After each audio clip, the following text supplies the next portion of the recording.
আল্লাহর গোলাম দিনের মধ্যে যখন আল্লাহর মহাব্বত আসবে তখন সে পারে পানি দিয়া ওযু করতে। ঠান্ডা ঠান্ডা পানি, কি ঠান্ডা! শীত দিছেন, শীতটা কে দিছেন? আল্লাহ দেন নাই? কিছুদিন আগে শীত পড়ে না, শীত পড়ে না। আল্লাহ কয় যে আমি একটু শীত দিয়ে দেখি আমার বান্দা বান্দিরা, দেখি সময় মতো ওযু করে নামাজ পড়ে কি নাকি শীতের কারণে সে কম্বল মুড়ি দিয়ে শুয়ে থাকে। এটা তো আমার একটু দেখা দরকার, দেখা দরকার না? শীত না দিলে কেমনে দেখতে? এই জন্য হাকিম উম্মত বলেন, ইশকে আশর লাস্তে কুচু বরফরো হর চেজুজ মাশুকে বাকি জুমলা সো। ইশক এমন একটা আগুনকে বলা হয়, মাশুক ছাড়া, আল্লাহ ছাড়া যত কিছু আছে ইশকের আগুনে পাওয়ারে এগুলো সব জ্বালাইয়া সারখার করে। দিলের মধ্যে আল্লাহ ছাড়া কিছু রাখতে রাজি না। লা ইলাহা ইল্লাল্লাহ, লা ইলাহা ইল্লাল্লাহ, লা ইলাহা ইল্লাল্লাহ মুহাম্মাদুর রাসূলুল্লাহ। ইশক এটাকে বলে। আমাদের নবীজির উপরে সাহাবায়ে কেরাম ইশকের কারণে, মহব্বতের কারণে জীবনটাকে বিসর্জন দিয়ে দিচ্ছে, জীবন শেষ করে দিচ্ছে। আল্লাহ রসুল যখন দুনিয়ার থেকে যখন চলে যাচ্ছেন, আহা, একজন সাহাবী, কৃষক সাহাবী ছিলেন, উনি হাল চাষ করতেছেন। যখন শুনছেন যে আল্লাহ রসুল দুনিয়ার থেকে চলে গেছে, দৌড়ে আসতেছে, মসজিদে নববীতে আইসা বলতেছেন, আল্লাহ, যে চক্ষুটা দিয়ে এতদিন আইসা তোমার বন্ধুকে দেখতাম, আল্লাহ আজকার পরে তোমার বন্ধুকে আর দেখতে পারবো না। আল্লাহ, আমি এই চোখটা দুনিয়া দেখার জন্য চাই না, তুমি আমার চক্ষুটা উঠে নিয়ে যাও। কিরে বাবা, হাদিস শরীফে লেখেন আসারে সাহাবার মধ্যে আল্লাহ সাথে সাথে তার দোয়া কবুল করছে, বাস তার চক্ষু অন্ধ হয়ে গেছে। আমি এই চোখ দিয়ে দুনিয়া দেখতে চাই না, রসুলকে আর দেখবো না, আমি এই চোখ দেখিলাম। কত বড় ইশক আর কত বড় মহব্বত হলেই কথা বলতে পারে। আর মানুষ তো বলছে হাদিস খুলে দেখেন, আল্লাহ রসুলের একটা ওট ছিল আর একটা গাদা ইন্তিকালের সময়। বুখারী শরীফে এগুলার কথা অনেক আসছেন, এক একটার এক এক নাম রাখছেন ইত্যাদি অবস্থা। ওটটা রসুল ইন্তিকালের পরে তার সামনে খাবার নিছেন, পানিও খায় না, কোনো খানাও খায় না। কয়েকদিন পর্যন্ত না খেতে খেতে খেতে খেতে ওটা এই অবস্থায় মরে গেছে। খানা ছেড়ে দিছে, পানি ছেড়ে দিছে। আমার আকা, আমার সর্দার, আমার মাহবুব, আমার মামদুহ, তিনি যখন চলে গেছেন দুনিয়ার থেকে, আমি আর খানা খাবো না। গাধাটা সে একটা কুয়ার কাছে যে ফালাইতে ফালাইতে চোখের পানি ঝাড়তে ঝাড়তে কুয়ার মধ্যে নিচের ফালাই দিয়ে মরে গেছে। এটা মোহাম্মদ হামিদে হামদ খুদা বাস, মোহাম্মদ হামিদে হামদ খুদা বাস, খুদা আফিরি মোহাম্মদ মুস্তফা বাস। ওহো মোহাম্মদ আজদু খা হাম খুদারা, এলাহি আজদু হুব্বে মুস্তফারা। আমার আল্লাহ দুনিয়ার মানুষের প্রশংসা চায় না। আল্লাহ পাক বলে, আমার প্রশংসার জন্য আমার নবীজি, আমার বন্ধুই যথেষ্ট। আমার নবী আমার যে প্রশংসা করছে, তোমরা পারবা না এই প্রশংসা। এই জন্য আল্লাহর আরে বলে, আল্লাহ মোহাম্মদ আজতুমি খাহাম খুদারা, ওগো রাসূল, আপনার উসিলা দিয়া আমরা আল্লাহকে পাইতে চাই। আপনি দয়া করে আমাদেরকে রসুলকে মহব্বত বানাইয়ে দেন। এলাহি আজদু হুব্বে মুস্তফারা, ও আল্লাহ, আমরা আপনার মহব্বত দ্বারা আমাদের নবী, আমাদের বন্ধুর মহব্বত ভালোবাসা চাই, একে অপরের সাথে কালেব। এই জন্য দোস্ত বুঝতে হবে ব্যাপারটা, ইশক এটাকে বলা হয়। ইশক যখন বেশি আসবে, আল্লাহর ভালোবাসা মহব্বত যখন আসবে, সে গুনাহ করবে না। আল্লাহর নাফরমানি করবে না, তখন তার দিলের ভিতরে ভয় আসে, আমি আল্লাহ পাকের সব কিছু খাইতেছি, চলতেছি, ফিরতেছি, তিনি আমাকে এত সুন্দর সব কিছু দিলেন, আমি আল্লাহর সাথে নাফরমানি কেমনে করি? গোস্বা কখনো কখনো আসবে দ্বীনের ব্যাপারে, ইসলামের ব্যাপারে, ঈমান আকীদার ব্যাপারে মানুষ অনেক সময় গোস্বা করবে। আবার কখনো দ্বীন ইসলামের জন্য মানুষ রাগও করবে। শরীয়তের আহকামাত যদি কেউ লঙ্ঘন করে, নষ্ট করে, সেখানে রাগ করারও সিস্টেম আছে। এই জন্য দোনোটা সৃষ্টির মধ্যে মানুষকে আল্লাহ দিয়েছেন, তবে তার ব্যালেন্স ঠিক করে দিয়েছেন। ব্যালেন্স ছাড়া যদি এই কাজগুলি হয়, সেখানে শান্তির পরিবর্তে অশান্তি রেখে আনবে। গোস্বা এটা নিজের জন্য নয়, দ্বীনের খাতিরে যদি কেউ গোস্বা করে থাকে, সেটা মজমুম নয়, সেটা মামদুহ, তার জন্য প্রশংসা। দেখেন, ছোট্ট একটা উদাহরণ শুনেছেন আপনারা অনেকে, তবু আমি কথা প্রসঙ্গে বলছি। হযরতে আলী রাদিয়াল্লাহু তাআলা আনহু, তিনি এক কাফেরের সাথে দীর্ঘদিন থেকে নবীজিকে কষ্ট দেয়, সাহাবায়ে কেরামদেরকে কষ্ট দেয়। একবার সুযোগ মতো তাকে একাকী পাইছে। যেহেতু কাফের মুশরিক, তারা তাদেরকে কোনো অন্যায় না করলে, অপরাধ না করলে তার উপরে কোনো আক্রমণ করা যাবে না, তাকে হত্যা করা যাবে না। যখন সে দেখা যাবে যে হ্যাঁ, ইসলামের বিরোধিতা করছে, নবীর বিরোধিতা করছে, মুসলমানদের বিরোধিতা করছে, এই ক্ষেত্রে যখন হয়, তখন কাফের মুশরিকদেরকে শাস্তি দেওয়া বৈধ এবং জায়েজ। তার আগে এছাড়া একজন কাফের আছে, তাকে জবরদস্তি করে ইসলামে আনারও কোনো হুকুম নেই। আল্লাহ পাক কোরআনে বলছে, লা ইকরাহা ফিদ্দীন, দ্বীনের মধ্যে, ধর্মের মধ্যে কাউকে জবরদস্তি করা আনার কোনো অবকাশ নেই। দ্বীন গ্রহণ করবি তো মানুষ স্বেচ্ছায়, ইচ্ছায়। এই জন্য দ্বীনেরও অনেকগুলি অর্থ আছে। মালিকি ইয়াউমিদ্দীন, শারা'a লাকুম মিনাদ-দীন, লা ইকরাহা ফিদ-দীন, আল ইয়াউমা আকমালতু লাকুম দীনাকুম। এরকম সারা কোরআনে আল্লাহ রাব্বুল আলামিন দ্বীন শব্দটা অনেক জায়গায় ব্যবহার করেছে। এক এক জায়গায় অর্থ এক একটা। সব জায়গায় দ্বীনের অর্থ একটা উঠাইলে কোরআন বুঝেন নাই, কোরআনের অর্থ ঠিকমতো আদায় হবে। আল ইয়াউমা আকমালতু লাকুম দীনাকুম, বিদায় হজের সময় এই আয়াতটা নাযিল হয়েছে। এইখানে দ্বীনের অর্থ আর মালিক ইয়াউমিদ্দীনের মধ্যে দ্বীনের অর্থ দুইটা এক নয়। আল্লাহ পাক কোরআনে বলছেন মালিক ইয়াউমিদ্দীন, এখানে দ্বীন মানে ইয়াউমুল জাযা। আল্লাহ পাক মালিক হলেন কোন দিনের? কিয়ামতের দিবসের, যেদিন মানুষকে নেক বদের হিসাব করে তাকে পরিণাম দেওয়া হবে, সেইটাকে আল্লাহ পাক বলছেন মালিক ইয়াউমিদ্দীন।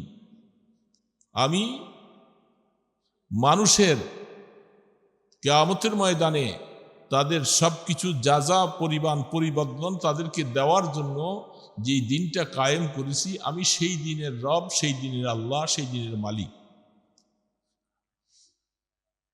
আর আল ইয়াউমা আকমালতু লাকুম দীনাকুম, আমি আজকে তোমাদের দিন পরিপূর্ণ করেছি। তার মানিটা কি?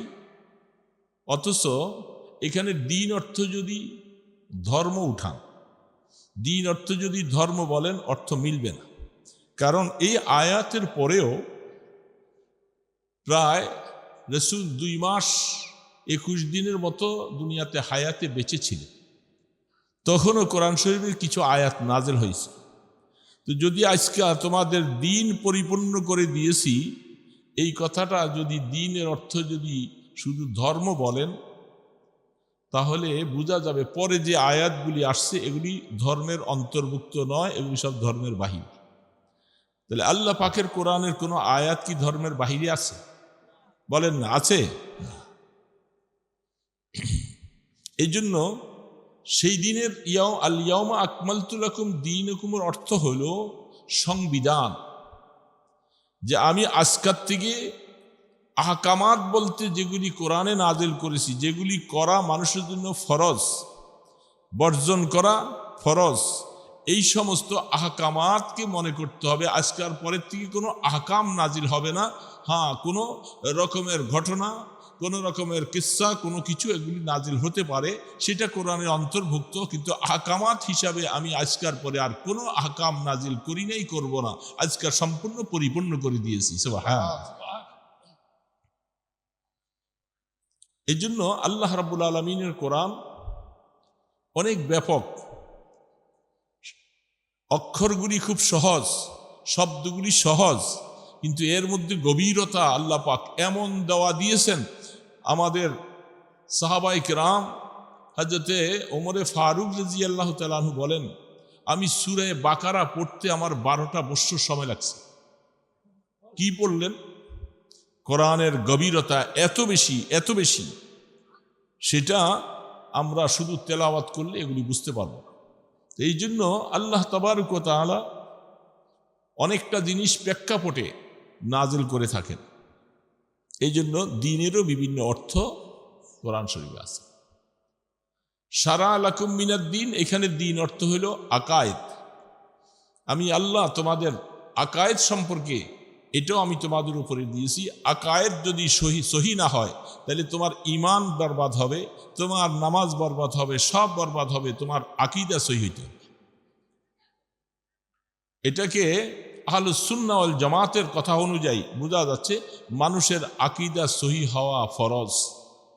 যেমনটা দেখেন, আমাদেরকে ঈমানে মুফাসসালের মধ্যে 6টা কথা শিক্ষা দেওয়া হয়েছে।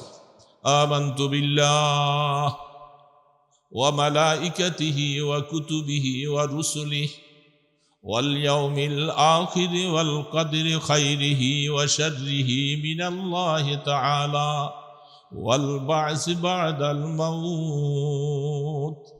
এই 6টা কথা, এটা আকীদার বিষয়। শুধু মুখে বললে হবে না, এটা অন্তরের অন্তঃস্থলে সম্পূর্ণভাবে বিশ্বাস করা লাগবে। যদি এর একটাকে যদি কেউ অস্বীকার করে, সে মুসলমান আর থাকবে না। এই জন্য শারা লাকুম মিনাদ দ্বীন, ওখানে দ্বীন বলতে আল্লাহ পাক আকায়েদকে বুঝাইছেন, যে তোমাদের এই দ্বীন মানে দ্বীনের মধ্যে কতগুলি আকীদা আছে, সেই আকীদাগুলোকে মজবুত করতে হবে। আহলুস সুন্নাহ ওয়াল জামাতের মতো নিজের খেয়াল খুশি মতো আকীদা পোষণ করলে সেটা চলবে। তো ঠিক আল্লাহ রাব্বুল আলামিন এইভাবে কোরআনকে অনেক অনেক শব্দে ব্যবহার করেছেন। বিভিন্ন সময় বিভিন্ন অর্থে সেই কোরআন ইস্তেমাল হয়, ব্যবহার হয়। তো এই জন্য রাগ এটা না থাকলে অনেক সময় দেখা যাবে জেহাদের ময়দানে আপনি একেবারে কাপুরুষের মতো হয়ে যাবেন। জেহাদের ময়দানে অনেক সময় মুসলমানদের ইমানদারের রাগ দরকার হয়। দেখেন, হযরত আলী রাদিয়াল্লাহু তাআলা আনহু ওই কাফের মুশরিককে সুযোগ পেয়ে তাকে খুব মজবুতভাবে ধরছে। হযরত আলী রাদিয়াল্লাহু তাআলা আনহু শক্তিশালী মানুষ, ওরে পাইয়া কায়দা মতো কাবু করে নিচে ফেলে দিয়েছে। ফেলে দিয়ে তিনি তার সিনার মধ্যে উঠা বসছে। এখন ওরে গলা কাইটা হত্যা করে ফেলবে, কারণ সে ইসলামের মোজাম্মত বয়ান করেন, নবীজির দুশ্মন, ইসলামের দুশ্মন, সাহাবায়ে কেরামদের দুশ্মন, সবসময় গালি গালাজ অশ্লীলতা সবসময় ব্যবহার করে। ইসলামকে ক্ষতি করার জন্য যা যা ষড়যন্ত্র সব সে করে। এগুলি হাদিসের মধ্যে বহুত পাওয়া যায়। ইসলামের ক্ষতি করার জন্য, আল্লাহর নবীকে গালিগালাজ করার মতো এরকম বহু কাফেররা ছিল। রাসূল আদেশ করেছিল যে তাকে হত্যা করে আনতে পারলে আমি তোমাকে পুরস্কার দিব। যেমন দেখেন মুসাইলামাতুল কাজ্জাব, আসওয়াদে আনাসি, এইভাবে কাফেররা যারা ছিল নবুয়াতের উপরে অনেক কিছু করেছেন। আল্লাহ রাসূল বলছে তাদেরকে হত্যা করবা। তারপরে আবু রাফি ইহুদি, তাকে হত্যার জন্য রাসূল বলছেন। হযরতে মুসলিমা রাদিয়াল্লাহু তাআলা আনহু, তিনি সরাসরি আল্লাহ রাসূল থেকে ইজাজত নিয়ে ওই আবু রাফিকে হত্যা করার জন্য রাসূল থেকে ইজাজত নিয়ে গেছেন। তাহলে বোঝা যায় ইসলামের দুশ্মন যারা ইসলামকে কটাক্ষ করে, নবীকে, কোরআনকে, মুসলমানকে কটাক্ষ করে, তাদের ব্যাপারে মুসলমানদের রাগ হওয়া জরুরি। বুঝেন নাই কথাটা?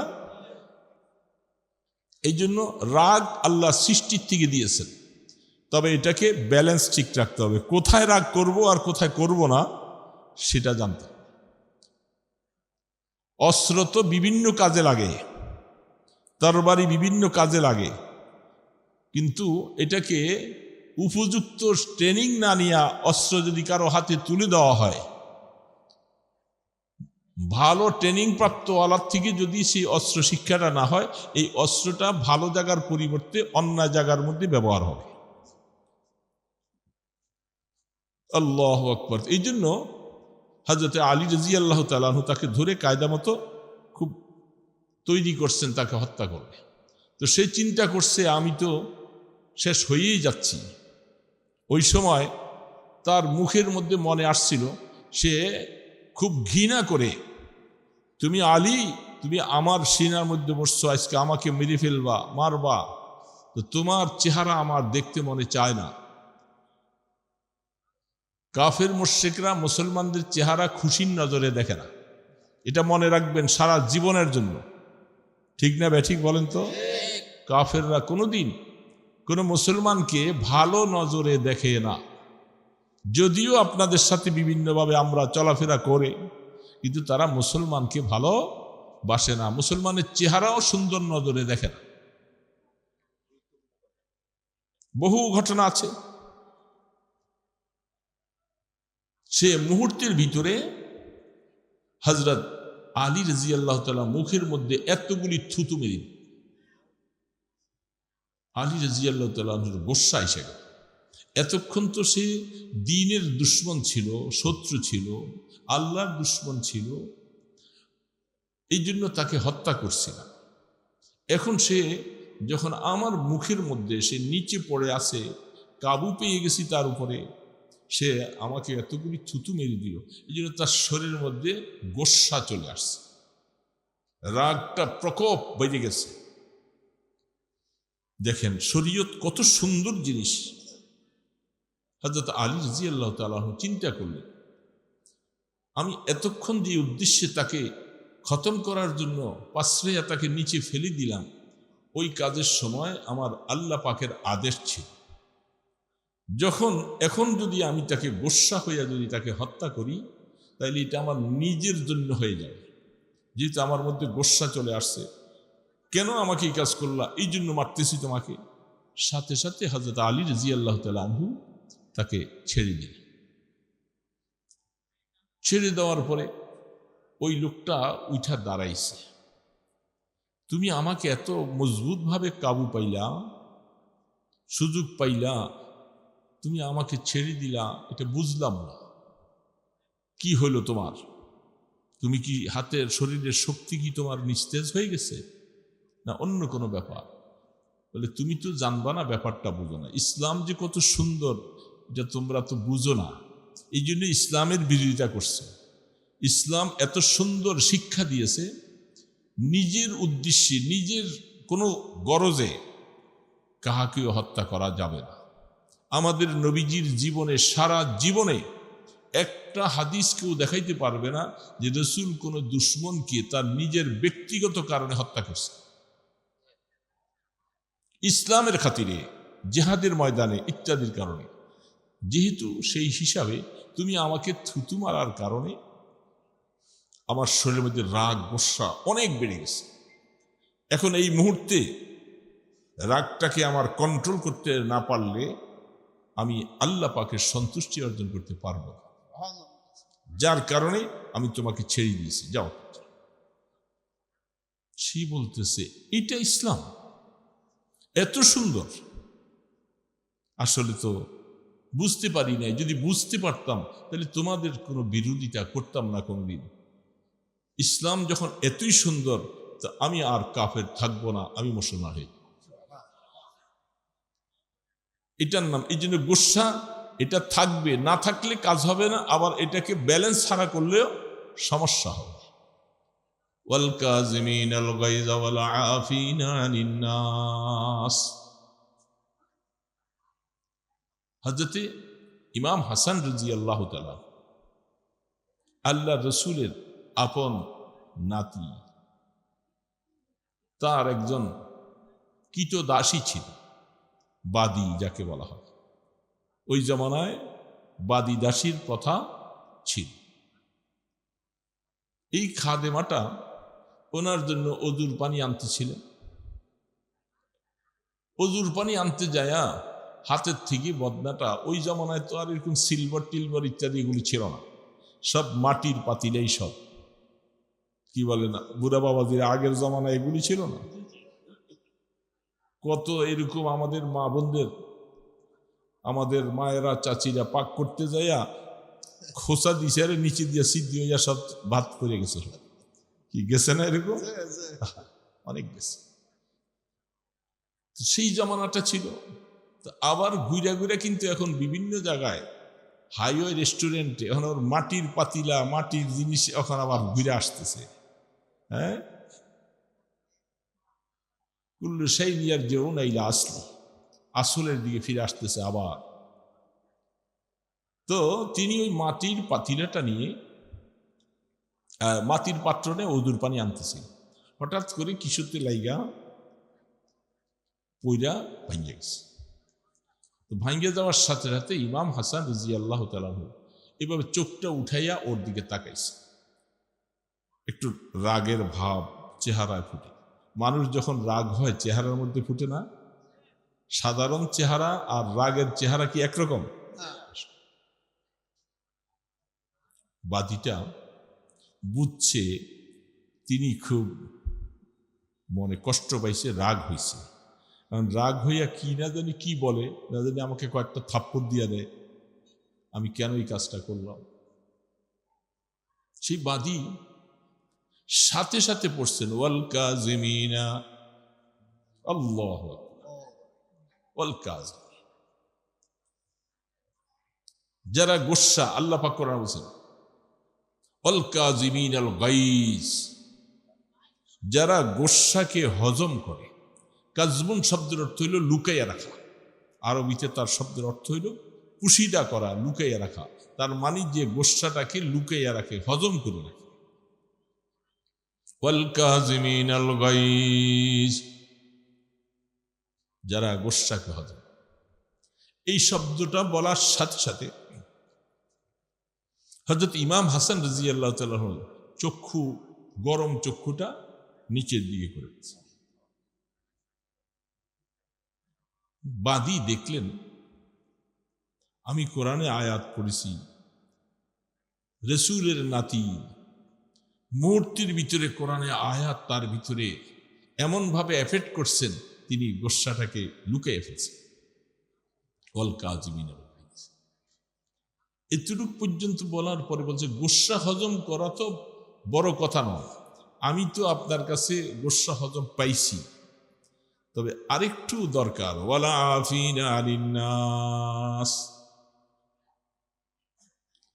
শুধু গোসা হজম করছে এটা নয়, বরং আপনার উচিত হবে আপনি আমাকে মাফ করে দেবেন।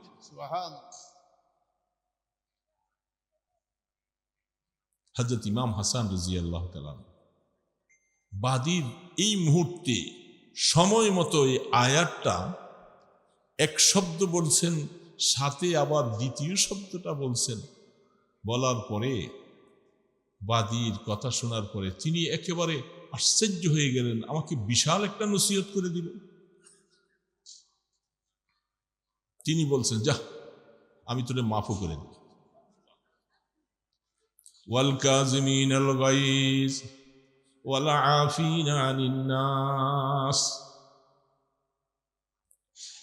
তিনি যখন বলছেন যে আমি তোকে মাফ করে দিলাম, এবার বাদী বলতেছে যেহেতু আপনি ভালো কাজ করছেন, গোসা হজম করছেন, আমাকে মাফ করে দিয়েছেন, অনেক ভালো কাজ করছেন।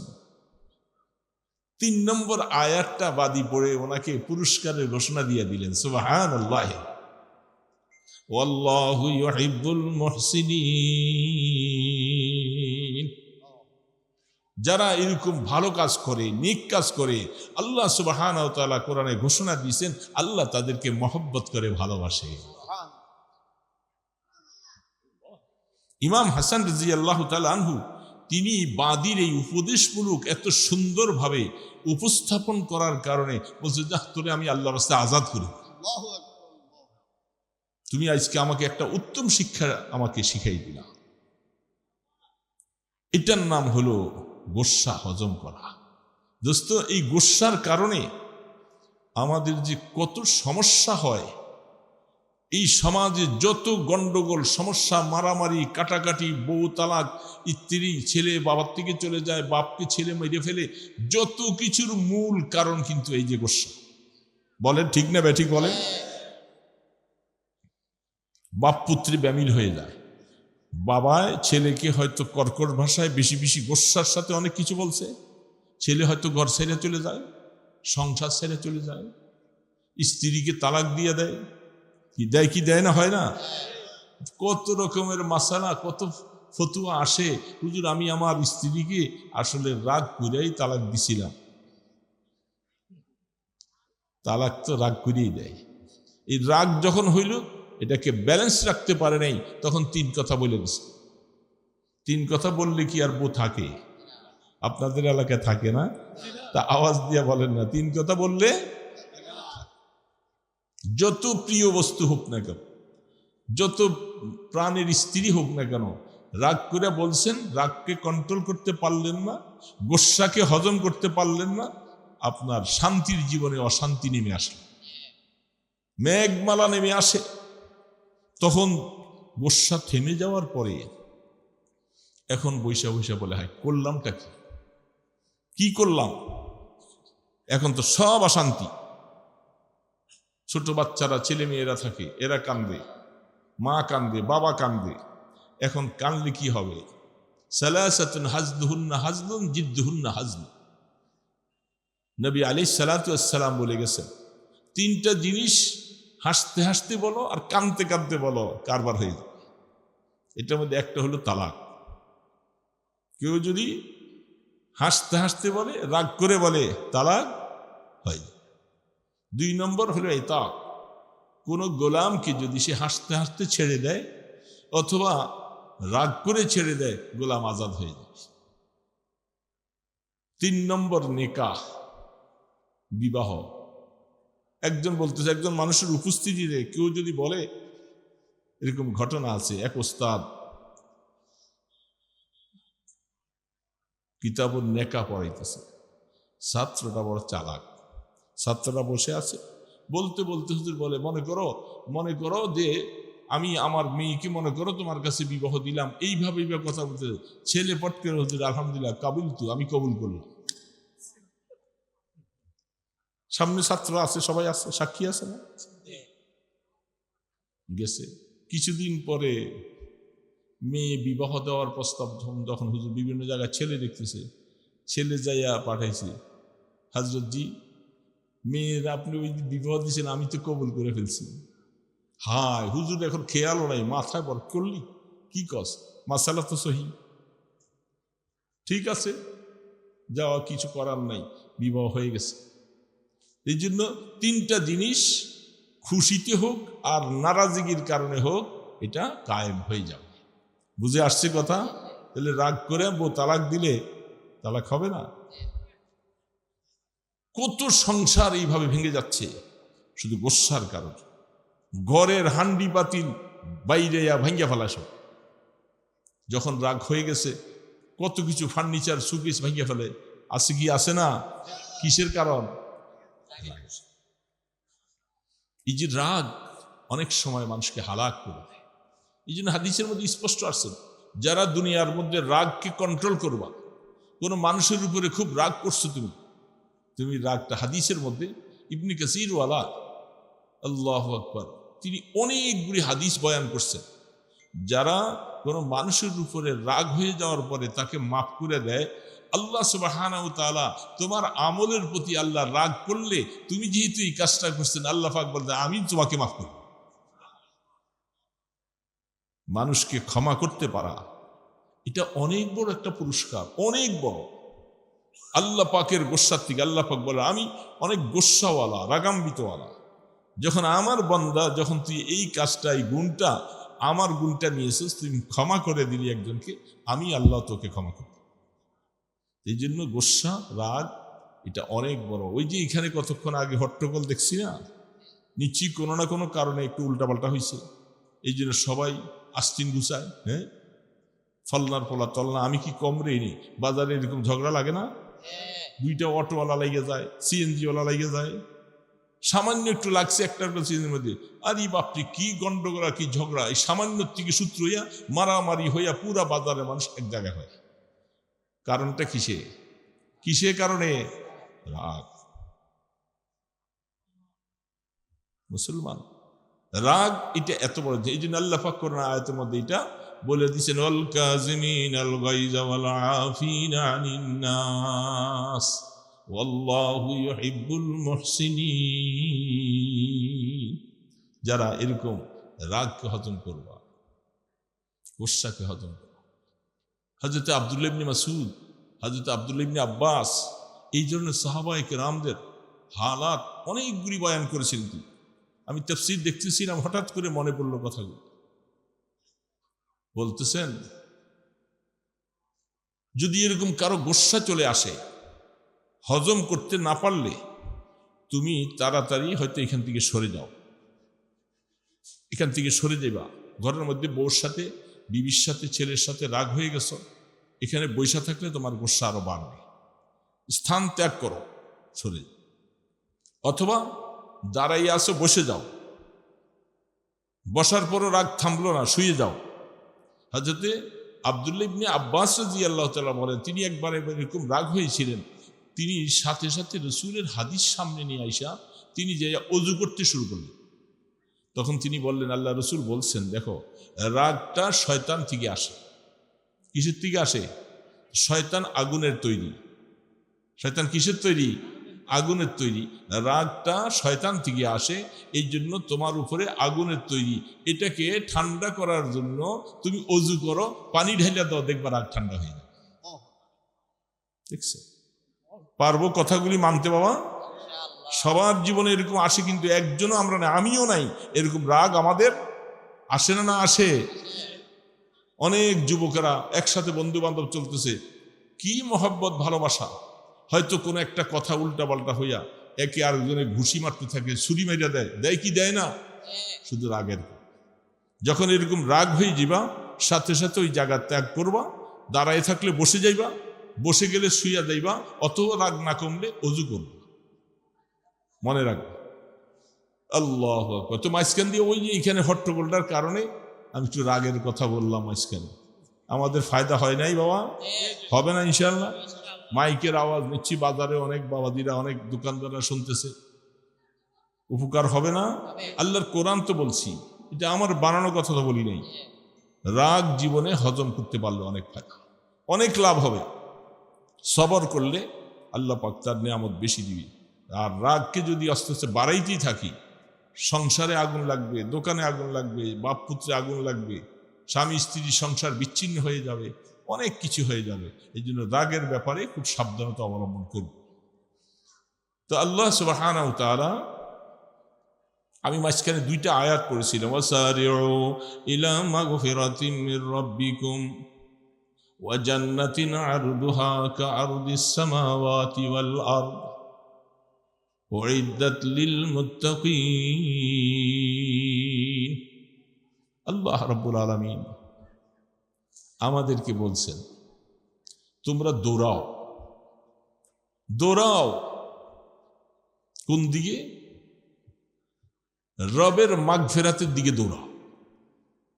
যেই রাস্তায় চললে, যেইভাবে কাজ করলে, যেইভাবে হাঁটলে, যেইভাবে কাজ করলে আল্লাহর দিকে দৌড়ানো হবে, মানে মাগফিরাতের আশা পাওয়া যাবে, সেই দিকে তোমাকে দৌড়াও। আজকাল এই ময়দানে আসলে গুনাহ মাফ হতো, কি বলেন? গুনাহ মাফ হতো না? দ্বীনের কথা, কোরআনের কথা, হাদিসের কথা শুনলে, ওলামায়ে কেরামের মজলিসে বসলে গুনাহ মাফ হয়ে যেত। তো এটা তো মাগফিরাতের একটা রাস্তা।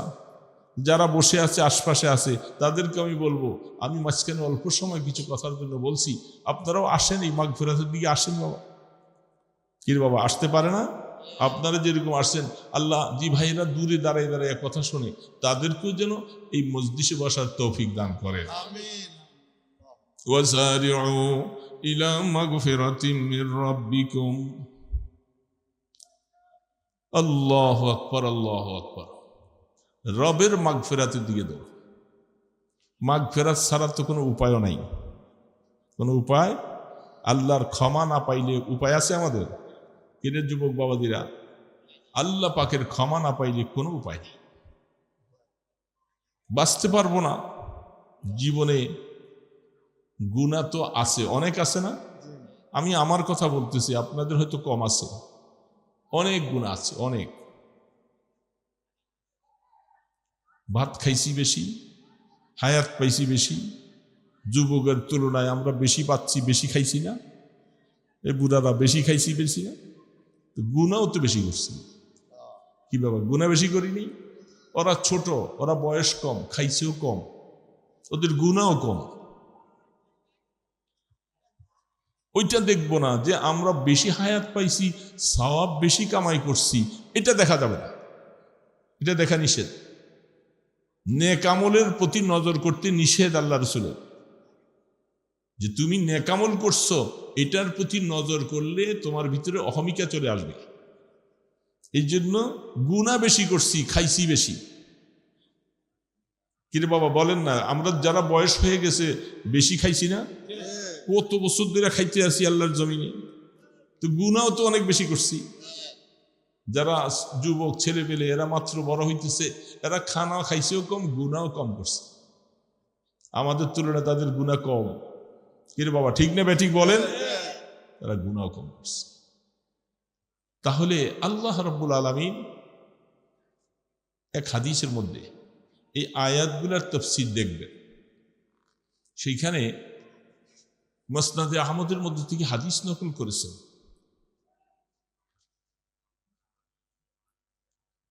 আল্লাহ সুবহানাহু ওয়া তাআলার কথাটা শুনলে আকল হয়রান হয়ে যায়। আসলে এগুলি তো অনেক সময় ছাত্র জীবনে দেখার সুযোগ হয় না। সেখানে মোলাক্কাস পড়া হয় ছাত্র জীবনের পরে, কিতাব মোতালা করলে, তাফসীর মোতালা করলে, হাদিস মোতালা করলে, যে কত আনুখা, কত এরকম এরকম শব্দগুলি হাদিসে পাওয়া যায়, আকল হয়রান হয়ে যায়। আমার আল্লাহ পাক বলতেছেন, লাউ লাম তাজনাবু, তোমরা যদি, আমার গোলামরা শুনে রেখ, তোরা যদি কিছু গুনাহ যদি না করবি, গুনাহ তোমাদের হবে, এটা আমি জানি। কে বলেন? বড় করে বলেন না, কে বলেন? আল্লাহ নামটা নিজে তো সুন্দর করে নিজে ভালো লাগে, কিন্তু এই যে কে বলতেছেন? তোমরা যদি গুনাহ না করবা, আমি তোমাদের এই কওমকে, এই জাতিকে আমি ভিনিশ করে দিয়া তোমাদেরকে মাইরা ফেলবো। আমি এমন একটা কওম বানাবো যে কওমরা গুনাহ করবে আর আমার কাছে বারবার মাফ চাইবে, ইস্তিগফার করতে থাকবে, বারবার ইস্তিগফার করবে। ওই কওমটাকে আমি বেশি ভালোবাসি। আহা, কি বুঝাইতেছেন আল্লাহ পাক? আমাদের গুনাহ হয়েই যাবে। কি বলেন, হবে কি হবে না? আমরা গুনার সাগরেই তো বাস করি, আমাদের গুনাহ হয়ে যাবে। আল্লাহ পাক বলে, গুনাহ হওয়াটা বড় কথা নয়, ইস্তিগফার কি কতটুকু করলা, আমার কাছে মাফকে চাইলা, আমি এটা দেখি। যে যত বেশি মাফ চাইবা, আল্লাহ পাক বলে আমার কাছে খুশি লাগে। আমার গোলাম অন্যায় করছে, আবার আমার কাছে এসে বারবার ধন্না দিতেছে, মাফ চাইতেছে, আল্লাহ এদেরকে বেশি ভালোবাসে। এই জন্য তো কোরআনে বলছে, ইস্তাগফিরু রাব্বাকুম ইন্নাহু কানা গাফফারা। আমার গোলামরা বেশি বেশি করে তওবা করো। গফফারা মুবালাগা বলছেন আল্লাহ পাক।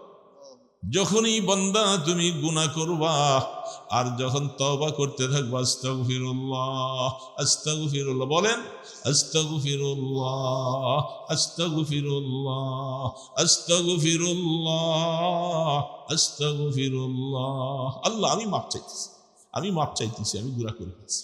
আল্লাহ পাক বলে, আমি আল্লাহ দেখবা, ইন্নাহু কানা গফফার, আমাকে পাইবা আমি বেশি বেশি বান্দার গুনাহকে মাফ করি। বেশি বেশি।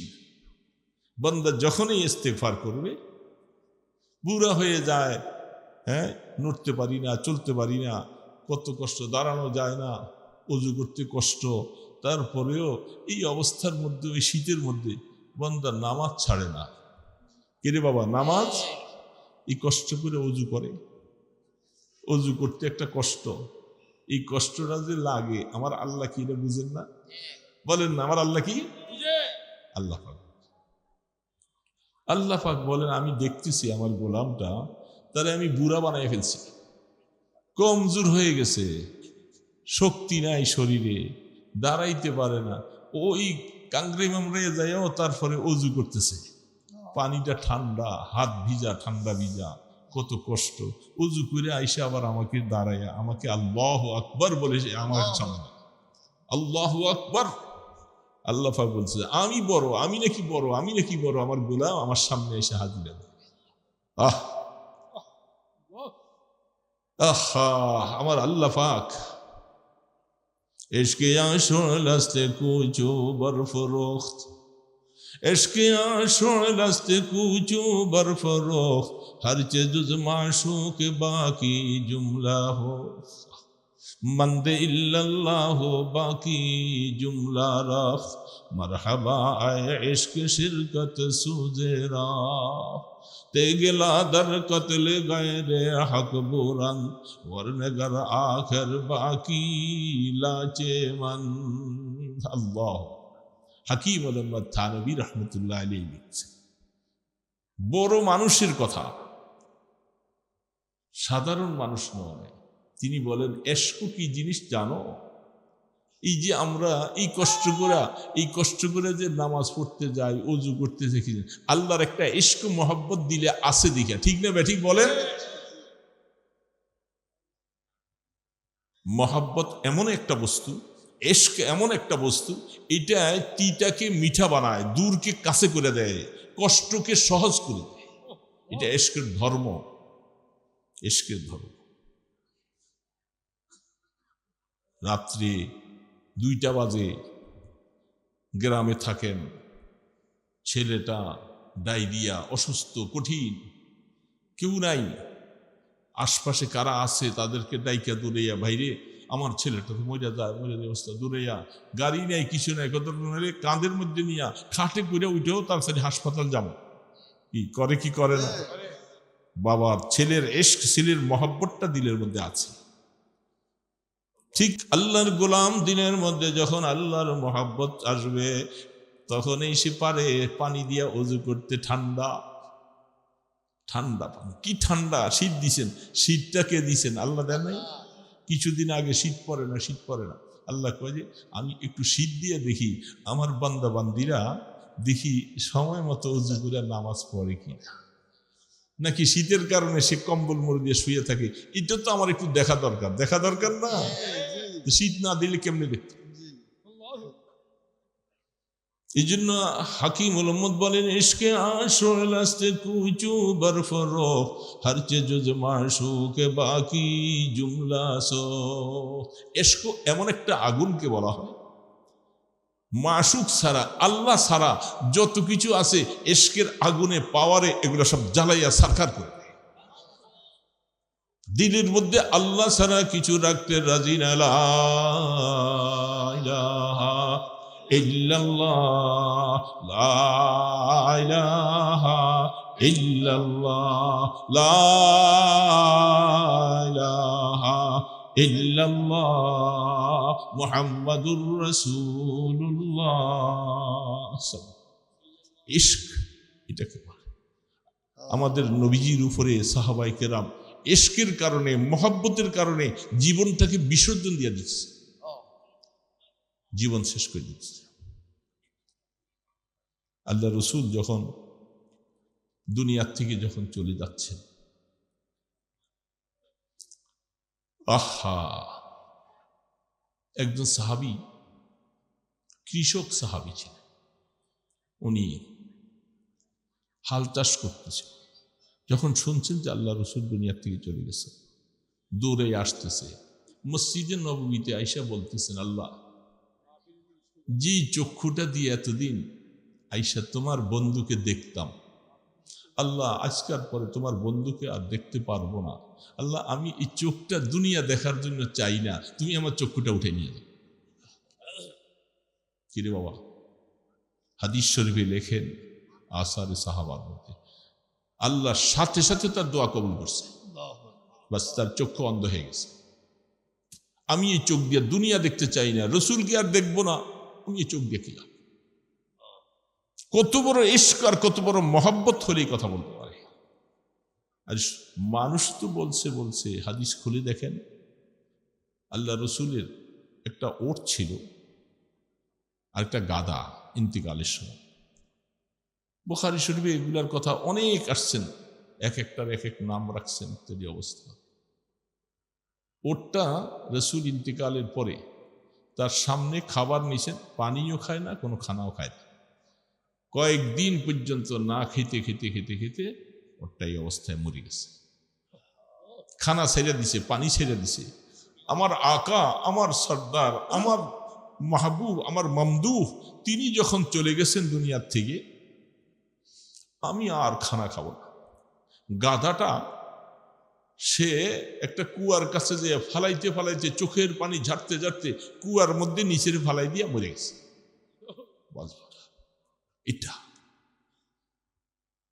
মোহাম্মদ হামিদে হামদ খুদা বাস, মোহাম্মদ হামিদে হামদ খুদা বাস, খুদা আফেরি মোহাম্মদ মুস্তফা বাস। ओहो मोहम्मद अज़्दु का हम खुदारा, इलाही अज़्दु हुब्बे मुस्तफारा। আমার আল্লাহ দুনিয়ার মানুষের প্রশংসা চায় না। আল্লাহ পাক বলে আমার প্রশংসার জন্য আমার নবীজি, আমার বন্ধুই যথেষ্ট। আমার নবী আমার যে প্রশংসা করছে, তোমরা পারবা না এই প্রশংসা। এই জন্য আল্লাহর আরে বলে আল্লাহ মোহাম্মদ আজতুমি খাহাম খুদারা, ওগো রাসূল আপনার উসিলা দিয়া আমরা আল্লাহকে পাইতে চাই, আপনি দয়া করে আমাদেরকে রসুলকে মহব্বত বানাইয়ে দেন। এলাহি আজদু হুব্বে মুস্তফারা, ও আল্লাহ আমরা আপনার মহব্বত দ্বারা আমাদের নবী, আমাদের বন্ধুর মহব্বত ভালোবাসা চাই, একে অপরের সাথে কালেব। এই জন্য দোস্ত বুঝতে হবে ব্যাপারটা, এশক এটাকে বলা হয়। এশক যখন বেশি আসবে, আল্লাহর ভালোবাসা মহব্বত যখন আসবে, সে গুনাহ করবে না, আল্লাহর নাফরমানি করবে না। তখন তার দিলের ভিতরে ভয় আসে, আমি আল্লাহ পাকের সব কিছু খাইতেছি, চলতেছি, ফিরতেছি, তিনি আমাকে এত সুন্দর সব কিছু দিলেন, আমি আল্লাহর সাথে নাফরমানি কেমনে করি? কিরে বাবা, এই কথাটা মনে আসবে না তখন? এই জন্য কথা বলতে বলি টাইম, এই জন্য আমাদের এই কথাটা বোঝা দরকার। মহব্বত, ইশক এটা এমন এক জিনিস, এটা দিলের মধ্যে যখন আসবে, এই ইশকের কারণে দিলের মধ্যে গায়রুল্লাহ যত থাকবে এগুলোর আগুন দিয়া জ্বালাই ফেলবে। ইশকে আশুর রাস্তে কুচো বরফরোখ, हर चीज जुज माशूक बाकी जुमला सोख्त। এই জন্য থানবী বলতেন তে গেলা দর কতলে গায়রে হক বুরান और नगर आखिर बाकी लाचे मन। এই জন্য একটা লাম আলিফ আছে, লাম আলিফ দেখেন না, লা ইলাহা লিখবার সময় একটা লম্বা তরবারির মতো দেখা যায় না? ওই দেখেন না মসজিদের মধ্যে লা ইলাহা একটা তরবারির মতো দেখা যায় না? তিনি বলেন এই লাত তরবারিটা কলবের মধ্যে চালাইবা, বেশি বেশি করে চালাইবা। লা ইলাহা ইল্লাল্লাহ, লা ইলাহা ইল্লাল্লাহ, লা ইলাহা ইল্লাল্লাহ, এটা বেশি বেশি চালাইবা। যত বেশি চালাইবা তে গেলা দর কতলে গায়রে হক বুরান ওয়ারনেগার আখের বাকি লাচে মান। তখন দেখবা লা বাদ দিয়া দিলে সব বাদ, শুধু ইলাহা আল্লাহ ছাড়া আর কিছু থাকবে না, সবগুলাকে কাইটা সব শেষ করে দেবে। এটার পাওয়ার ক্ষমতা এত। এই জন্য চেষ্টা করবো তো ইনশাআল্লাহ। বাবা কয়েকটা কথা বলছি ভাঙাচোরা হিসাবে, আরো মেহমানরা আসবেন। আল্লাহ সুবহানাহু ওয়া তাআলা আমাকে সহ আমাদের সকলকে আমল করার তৌফিক দেন। হুজুর তারপরে মেহমান আছে তো, আসছেন? হ্যাঁ আসছে না নাকি? এখানে আসছে? নিয়ে আসেন, কারণ হঠাৎ করে এটা অনেক হুজুররা বুঝে না, ছাইরা দিলেই মানুষ একটু এলোমেলো করে, এসে হাজির হয়ে গেলে চাললে ভালো। তো ছোট্ট কথাটাই বলতেছিলাম, সারিউ ইলা মাগফিরাতিন মির ওয়া জান্নাতিন আরদুহা কারদিস সামাওয়াতি ওয়াল আরদ। আল্লাহু আকবার। জান্নাতের আরজের কথা বয়ান করছে, তৌল বলেন নাই আল্লাহ। ওয়া জান্নাতিন আরদুহা কারদিস সামা, আরজ মানে হইল প্রস্থ আর দৈর্ঘ্য। আমাদের দেশে প্রস্থ আর দৈর্ঘ্য আছে না? কোরআনের মধ্যে আল্লাহ পাক জান্নাতের আরজের কথা বলছেন। ফামা জান্নুকা বিল্লাযী ফিত তাউল, তাউল কত বড় এটা তোমরা বুঝবা, আমার বলার দরকার নেই। আল্লাহ পাক বলেন এটার এই দৈর্ঘ্য প্রস্থ কত বড় জান্নাত। বলে 7 আসমান 7 জমিন একসাথে মিলাইলে যত বড় হয়, আল্লাহ পাক বলে আমার জান্নাত অত বড়। তোমরা ওই জান্নাতের দিকে দৌড়াও, ওই জান্নাতের দিকে দৌড়াও। দৌড়াইতে বলছে মানে কি বুঝেন নাই? নামাজ পড়ো, রোজা রাখো, জিকির করো, তেলাওয়াত করো, যাকাত দাও, হজ করো, যতগুলি ভালো কাজ আছে এগুলা দেখলেই তুমি কাল এগুলি করবার জন্য ব্যস্ত হয়ে যাবা, বেকার হয়ে যাবা। এটার নাম সারিউ ইলা মাগফিরাত। এই যে দোকানে কত বাবাজিরা বসে আছে, সারা জীবনে তো দোকানদারি করে, আজকে একটা দিন একটু দোকানদারি বাদ দিয়া আল্লাহর মাগফিরাতের দিকে দৌড়াইলে লাভ বেশি হইতো না? কিংবা বেশি হইতো না লাভ? তারা তো দৌড়ায় না, দৌড়াইতেছে না। হুজুর আসছেন। হ্যাঁ, তো জান্নাতের আরজ আল্লাহ রসুলকে এক ইহুদি, কথা শেষ করে দিই, হুজুর আসতেছেন, এক ইহুদি আল্লাহ রসুলকে জিজ্ঞাসা করে। এক হাদিসের মধ্যে আছে জান্নাতটা এত বড়, যেটার বর্ণনা করছেন জান্নাতের সাথে, বুখারীতে খুলে দেখবেন, ওই যে সাআলতুমুহু ফাসআলুল ফিরদাউস, জান্নাতুল ফিরদাউসের কামনা করবা আল্লাহর কাছে। যখন দোয়া করবা, আল্লাহ আমাকে জান্নাতুল ফিরদাউসের বাসিন্দা বানাইবা, দোয়া করবেন তো? এটা হাদিসে আমাদের বুখারীতে আসছে। তুমি যখন আল্লাহর কাছে জান্নাত চাইবা, জান্নাতুল ফিরদাউস চাইবা, কারণ জান্নাতুল ফিরদাউসের ছাদটা হইল আল্লাহ পাকের আরশ। আল্লাহু আকবার, আল্লাহু আকবার। ফিহা ইয়াতাফাজ্জারুল আনহার, এবং জান্নাতের যে নহরগুলির কথা বলা হয়েছিল, 4টা নহর, প্রত্যেকটা নহর ওই জান্নাতুল ফিরদাউস থেকে প্রবাহিত। দুধের নহর, মধুর নহর, শরাবের নহর, পানির নহর, সমস্ত নহরগুলি প্রবাহিত প্রত্যেকে ওই জান্নাতুল ফিরদাউস। সেখান থেকে এই নহরগুলি যখন প্রবাহিত হচ্ছে, তো তোমরা আল্লাহর কাছে জান্নাতুল ফিরদাউস চাইবা। আর জান্নাতুল ফিরদাউস এটার স্বাদ হইল আল্লাহর আরশ। তো এই জন্য আল্লাহ পাকের আরশ সামনে থাকতে হুজুর চলে আসছেন। আলহামদুলিল্লাহ। একজন মেহমান আসতে থাকলে 2-1 মিনিট ওনার জন্য একটু সুযোগ দেওয়া, তাইলে মজমাটা ভাঙে না। কথা বুঝতে পারছেন? আবার কিছু কিছু বক্তা এরকম আছে, আমি গত পরশুদিন এক জায়গায় গেছি, আমি যাই পাশের চেয়ারে বসে রয়েছি, ওনার কথা শেষ হয় না, উনি আরো কিছু বলে যে আমার একটু কথা বাকি রয়েছে, ওইটা করতে যাই না, তারপর আরো 10 মিনিট কাটাই দিছে। এটাও নিষেধ।